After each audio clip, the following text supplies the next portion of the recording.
Buenos días. En principio, mientras colocan esto, me gustaría agradecer a Ander, a Estorbieta y a todos los de la clínica su amable invitación, siempre bien recibida. Venir a Bilbao es un placer. Y bueno, me ha tocado quizá un tema interesante en el sentido que realmente, como ha dicho Ander, probablemente se van a repetir cosas que se han dicho, pero es inevitable en un programa tan denso, ¿no? Yo creo que el seguimiento en vigilancia activa es muy importante, porque estos son los datos del PRIAS y focalizados en el registro sueco, perdón, no del PRIAS. Son muchos pacientes los candidatos en Suecia a vigilancia activa, y en un país tan nórdico como aquel, pues solamente un 15% lo escogieron, pero veis que a 5 años pues hay un 64% de ellos que salen del programa de vigilancia activa y hay que analizar las causas. La mayoría de las causas es por la progresión del PSA y el miedo que está descrito a esa PSA progresión en los propios pacientes. La preferencia del paciente es una franja estrecha y la progresión por biopsia, que es realmente lo que, según nos han dicho esta mañana, es lo único que realmente debería inducir a cambio, pues es una franja aún más estrecha. Yo he querido diferenciar en mi charla tres fases, ¿no? En la vigilancia activa, ya son 15 o 20 años de que podríamos hablar de vigilancia activa. La era pre-PSA la podríamos equiparar a aquellos T1A, T1B que hacíamos una pseudo-vigilancia activa. Y realmente, en este grupo de pacientes, tenemos datos de supervivencia a cáncer específica, supervivencia global excelente, y hoy por hoy entran en vigilancia activa y deberíamos cuestionarnos todas las pruebas y todas las biopsias y resonancias que queramos hacerle a este tipo de pacientes que con 20 años de seguimiento han ido muy bien. Luego también quiero hacer un poco de abogado del diablo en mi charla, con todo lo que nos viene. Luego viene la era pre y sub. Ayer tuve la desgracia de no atender a la charla de mi maestro, el doctor Algaba, pero ya me han dicho que fue, como siempre, espectacular. Pero estoy seguro que habló del ISUB, aunque no lo oí. Y esto marca un antes y un después en muchas cosas, en cáncer de próstata, pero también en vigilancia activa. Porque antes del ISUP el screening era arreu, como dicen en Valencia, a lo bestia, a todo el mundo, biopsias subóptimas de 6, de 10, de 8, Gleason de peor calidad, como no pude venir a esta charla, pues es peor calidad, y se atendía a un sobrediagnóstico claro de la enfermedad. Y en esa época fueron cuando arrancaron las primeras series de vigilancia activa, las canadienses y las nórdicas. Los criterios eran los de Stamen y los de Epstein, y por tanto estos criterios que hoy conocemos que son probablemente erróneos fueron los que marcaron los cimientos de todos los criterios de inclusión y de seguimiento de nuestras series actuales. Y por tanto, las determinantes que esas series nos marcaron fueron los criterios cinéticos del PSA para abandonar la vigilancia activa. Luego viene la época post-ISUB 2005, que probablemente yo considero que es la época en la que estamos actualmente, en donde el screening ya ha sido cuestionado y muchos nos hemos emperrado en optimizarlo para atender a sus beneficios de unas u otras formas, con biopsias transrectales optimizadas, con biomarcadores, con biopsias transperineales. Yo creo que esto es una cosa muy importante en un protocolo de vigilancia activa o de tratamiento focal, y gracias a que nuestros patólogos nos dan un Gleason de mejor calidad. Ya la vigilancia activa se ha aceptado en guías clínicas, han surgido no solamente el pivot, sino otros estudios diciéndonos que ojo con tratar a todos los bajos riesgos, porque a veces eso incluso puede ser dañino para la calidad de vida, como nos acaba de decir Carlos, y además en esta serie arrancamos un montón de series prospectivas. Y la propuesta de diferentes protocolos, que no estamos aún de acuerdo en cuál es el protocolo mejor, y mucho menos en qué cronología y con qué pruebas seguir a estos pacientes. Y los criterios, por tanto, para sacar a los pacientes de vigilancia activa se basan en los criterios y en los datos que nos dan las biopsias que realizamos durante nuestros programas, y que simplemente lo que hacemos es que si dejan de cumplir los criterios de inclusión, los sacamos de vigilancia activa. Pero ¿cuál es el objetivo durante el seguimiento? Filtrar la mala selección, que eso sabemos que ocurre alrededor de un 30%, con ese rango que del 16 al 46% según las series, filtrar los que realmente progresan durante el seguimiento, que son menos y que casi siempre son en los primeros años. Y luego, por supuesto, disminuir las molestias al paciente. Este es un estudio interesante porque sabéis que el Johns Hopkins es el biopsia anual, es el seguimiento más estricto, y se comparó con qué hubiera pasado si pacientes del PRIAS hubieran seguido los protocolos del Johns Hopkins y viceversa. El artículo es un poco complicado de leer, pero llega a la conclusión de que valdría la pena hacer biopsias anuales a 6 hombres por el criterio del Johns Hopkins para reclasificar a solo uno, cuando probablemente retardar esa reclasificación probablemente no tiene mucha significancia clínica. Bueno, son comparativas entre distintos esquemas de tratamiento que hoy por hoy pues los expertos o los estudios prospectivos no han sido capaces de saber qué protocolo de seguimiento es el más correcto. Pero realmente en cualquier protocolo de seguimiento lo que nos interesa es saber dos tipos de diferencias de progresión, en grado y en volumen. El grado, la mayoría pasan de 3+3 a 3+4, como os diré, pero supongo que también Algaba ayer habló de las controversias que hay en el 3+4, la importancia que pueda tener un 3+3 en un cilindro o en 8 cilindros, la importancia del porcentaje del 3+4 y la relatividad que el 3+4 tiene si lo enfrentamos a un criterio de edad. Y además el volumen tumoral nos viene dado por el porcentaje de cilindros, el número de cilindros, los milímetros en el cilindro, etcétera. Y luego tenemos los criterios cinéticos y de biomarcadores del propio PSA y de otros biomarcadores para usarlos como triggers en sacar a pacientes de vigilancia activa. El tacto rectal, pues prácticamente yo creo que no saca a nadie de vigilancia activa. Estos son datos de la serie de California, en el que nos dan sus datos en porcentaje de progresión que en volumen y en grado. Y veis que en volumen hay un 10% que aumentan en volumen durante el tiempo, pero también hay un 10% que disminuye, o mucho, aproximadamente un 20 o un 30%, que no se detecta más tumor en las biopsias de seguimiento. Y en grado, lógicamente, pues las barras azules son pues que se mantiene el 3+3, por decirlo así pronto y mal, ¿no? Sí que hay lo he dicho antes, un incremento en grado progresivo, pero es porcentualmente menor del mantenimiento estable del Gleason 3+3. Por lo tanto, hay gran variabilidad en la literatura en cuanto a la significación de la progresión exclusivamente en volumen. Y además sabemos de esta y de otras series y de nuestra propia experiencia que la mayoría de las progresiones se dan de 3+3 a 3+4. Es muy rara una progresión que no sea una mala reclasificación, que es otra historia, que pase de un 3+3 a un 4+5. Esto es anecdótico. Por lo tanto, la progresión en grado es realmente el lobo vestido de oveja, pero se da una cifra en la literatura que me gustaría preguntarle al Gaba de dónde y de qué estudios sale, de que pueda pasar un porcentaje de un 1% al año. No sé si eso tiene mucho fundamento científico.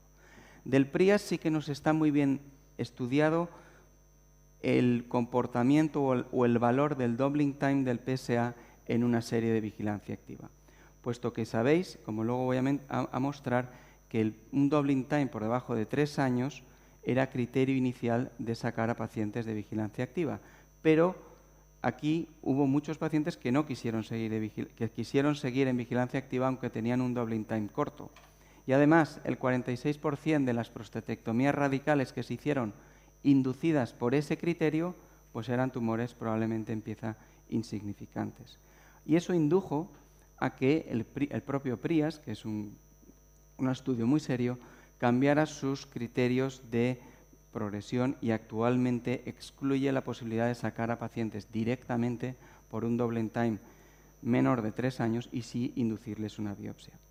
Y como veis en el multivariado, para inducir en este modelo, para intuir sobregradación en las biopsias de seguimiento, pues el doubling time tiene una hazard ratio cuando es de menor de 3 años de 2, pero fijaros como un criterio tan fácil de manejar como el número de biopsias previas el número de cilindros positivos en biopsias previas tiene una hazard ratio del doble que el doubling time. Y es muy fácil. No es lo mismo, y esto ya lo apuntó el grupo de Soloway, tener en las dos biopsias, la inicial y la de reclasificación, que pueden haber un rango de 1 a 4, si atendemos a los criterios más estándares, pues no es lo mismo tener un cilindro que 2, que 3, que 4, sumando las dos biopsias. Pues un criterio tan clínico como ese, pues realmente tiene un peso pronóstico muy importante en la reclasificación. Y decía antes que me iba a gustar hacer un poco de abogado del diablo con lo de la resonancia. Porque en la resonancia, como muchas cosas en urología, nos guiamos, como decía Carlos, por 3, 4 grupos punteros que tienen 27 resonancias, 3 Teslas todas, 27 radiólogos y hacen solo eso. Y esto no es nuestra realidad. La realidad, y creo que aquí hay algún radiólogo, de nuestros uroradiólogos, es que con suerte están focalizados en urología. Si tenemos un poquito más de suerte, están focalizados en próstata. Y si ya somos la leche, y perdonadme la expresión, han hecho un entrenamiento acreditado en este país. Que levante la mano aquí quien cumple sus radiólogos esas 3 condiciones. Pues sigo. Yo tampoco la he levantado, ¿eh? Vale. Y luego, encima en la resonancia magnética nuclear hay una variación evolutiva. Hay una variabilidad interobservador, hay diferentes máquinas, diferentes programas, diferentes softwares y propiamente cambios evolutivos en la próstata que, como nos ha dicho la doctora Martins, son difíciles de interpretar, incluso en la próstata benigna. Este artículo de revisión, yo no diría más un artículo de revisión que un metaanálisis de Schutz en el año pasado, pues estos datos ya os los ha dado ella. Y la primera tabla de arriba sí que responde a la primera pregunta de si la resonancia, lo ha dicho ella, y yo lo quiero ratificar, nos clasifica a pacientes, estos son análisis de piezas de prostatectomía a las que se han hecho antes una resonancia, y veis que la sobregradación en piezas, lo ha dicho ella, 43 frente a 27% de resonancias positivas y resonancias negativas. Luego, la resonancia sí que nos clasifica un paciente de mal pronóstico inicial. Pero en cuanto a las tasas de reclasificación, la tabla de abajo, yo os he hecho un extracto de ese artículo que es duro, el PRIAS, que no hace resonancia, reclasifica en un 28%. Tengo un puntero aquí, sí. El PRIAS reclasifica en un 28%, pero cuando la resonancia magnética multiparamétrica se hace previa a la segunda biopsia y esta es estándar, cuando la resonancia es positiva, se reclasifica a un 39% de casos. Y cuando la resonancia es negativa, pues se reclasifica a un 17%. Y ahora estamos todos embarcados en el tema de la fusión. Cuando esa segunda biopsia es por fusión, la reclasificación es del 47%. Entre el 47 y el 39% no hay ni 10 puntos de diferencia. Esto hay que tenerlo claro. Y estas son cifras probablemente de artículos de centros de excelencia en resonancia. Luego, mis comentarios, que son derivados de los comentarios del doctor Carroll en una reunión reciente en Milán de vigilancia activa, es que la evolución dinámica de las lesiones que se ven en resonancia en vigilancia son actualmente un challenge para los radiólogos y para los urólogos. Que la biopsia por fusión durante el seguimiento es verdad que recupera o reclasifica un 17% más de pacientes con Gleason 7, pero que también es verdad que en series de excelencia las biopsias por fusión dejan por diagnosticar prácticamente la misma cifra de los que nos sobreclasifican. Ojo con la liberalización de la resonancia para todo. Otro tema importante en cuanto a un programa es cuando a veces me llaman, pues oye, que ahora ha salido la biopsia bilateral o ha salido en varias zonas. Bueno, cuando esto se ha analizado el valor pronóstico sobre piezas de prostatectomía que en los patólogos nos han dicho que la detección de tumor clínicamente significativo en próstata ha sido directamente proporcional a la afectación de varias zonas o a la bilateralidad. Pero cuando esto se ha llevado a pacientes que hubieran entrado en vigilancia activa, con criterios más estrictos como son el PRIAS o los del Job Hopkins, pierde esa independencia estadística. Es decir, que probablemente la bilateralidad, siempre que se siga manteniendo los criterios de vigilancia activa y estos son estrictos como los del PRIAS o el Job Hopkins, pues no es criterio de sacar a un paciente de vigilancia activa o la afectación de múltiples zonas.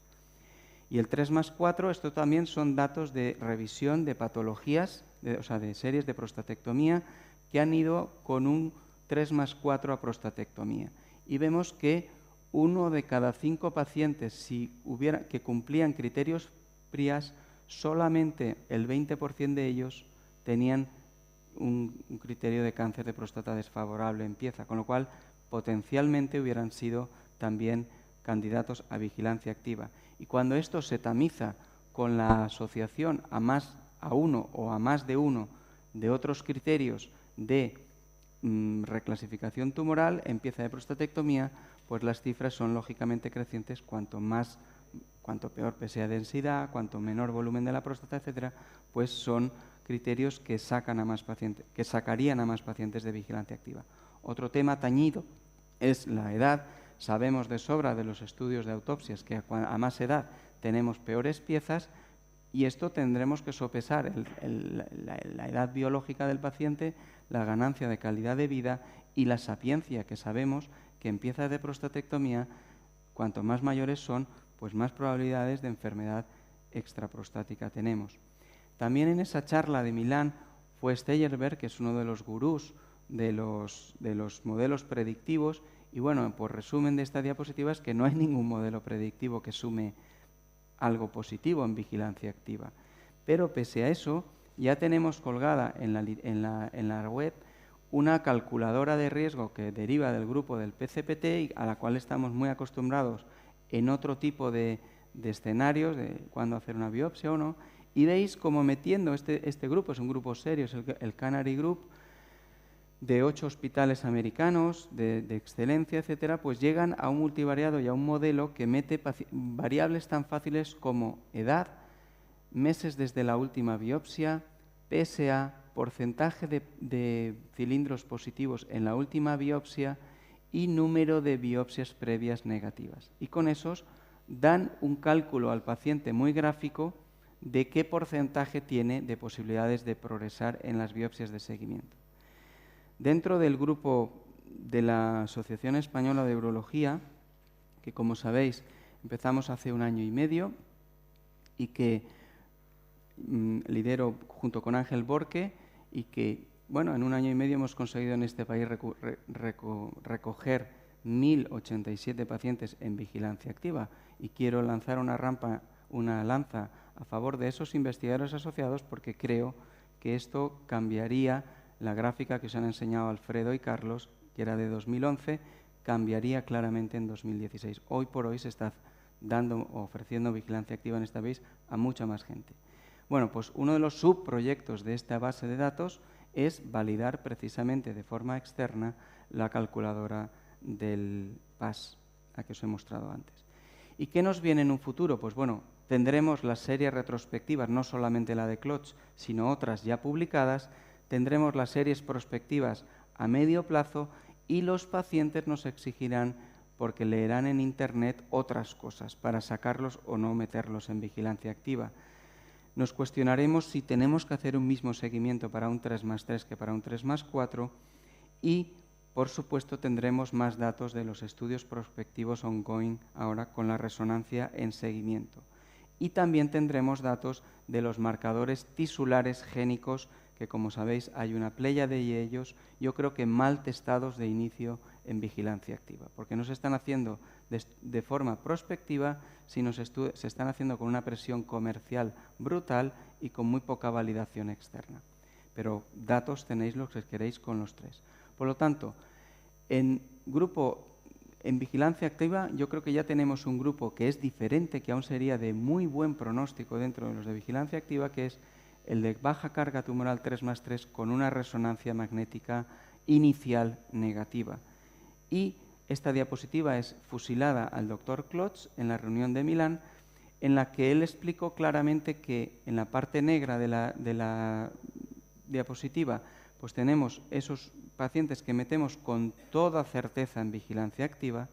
En la parte derecha es la que metemos en vigilancia activa con muchas dudas, pero que algún paciente entra o porque quiere entrar o porque tú crees en la vigilancia activa bien llevada, de una forma seria y rigurosa, y la zona interseccionada poco a poco se va estrechando, pero es en la que tendremos dudas. Y en esta zona estrecha, en esta zona de intersección, tenemos los pacientes jóvenes, como ha dicho Alfredo, tenemos los pacientes con Gleason 3+3 con muchos cilindros positivos, tenemos Gleason 7 con poca carga de Gleason 4, tenemos que nos vendrán los pacientes con los resultados del Prolaris o el GPS y me dirán, oye, es que tengo un tumor de muy alto riesgo según esto, ¿qué hago? Tengo un Gleason 6, usted me dice que no pasa nada, pero el Prolaris me dice que está disparado. Bueno, tendremos esos pacientes, al revés, los Gleason altos con Prolaris o marcadores génicos tisulares bajos, tendremos los PRATs 4-5 con Gleason 3+3 en estándares o en biopsias por fusión y tenemos PSA y tendremos densidades de PSA alto. Bueno, pues con todo esto yo creo que los criterios para sacar pacientes de vigilancia activa van a cambiar mucho durante los próximos 5 o 10 años. Muchas gracias. Muchas gracias, José.